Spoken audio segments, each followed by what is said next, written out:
Hello. I want to take a moment to speak with you today about a significant type of fraud targeting Americans, especially our seniors and other vulnerable citizens. Each year, tens of millions of letters are sent to Americans falsely claiming that the recipient has won cash or valuable prizes. In order to collect these benefits, the letters say, the recipient need only send in a small amount of money for a processing fee or taxes. These offers are a fraud, but they're not as easy to recognize as you might think. The letters appear to come from legitimate sources. They're typically on official-looking letterhead, personally addressed to the recipient. As a result, every year, hundreds of thousands of Americans believe these letters to be genuine and send in money.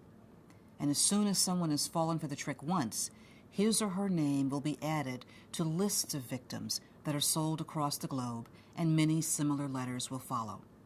Make no mistake, these operations are serious business. They're massive in scale and global in scope, and they bring in hundreds of millions of dollars. Based on the schemes that we've identified to date, the Department of Justice estimates that several million Americans have been harmed by these predatory schemes.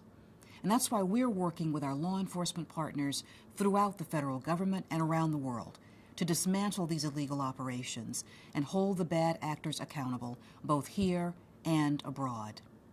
Alongside the U.S. Postal Inspection Service, the Federal Trade Commission, and members of the International Mass Marketing Working Group, among others, we are deploying the full range of tools at our disposal, including administrative, civil, and criminal actions to prevent further victimization and to prosecute those who commit fraud.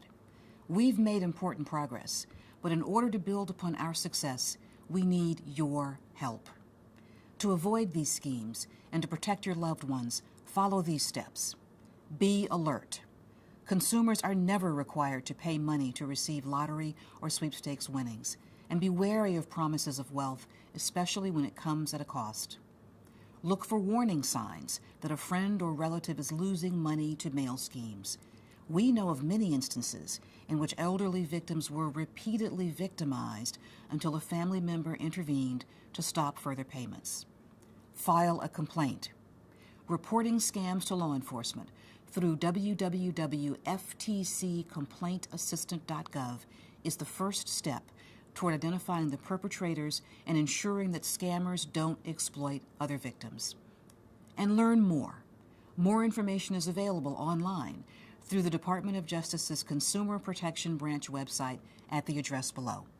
By following these steps, you can help us in our efforts to combat mail fraud, and together, we can put swindlers out of business, save millions of dollars, and protect some of the most vulnerable among us from exploitation. Thank you.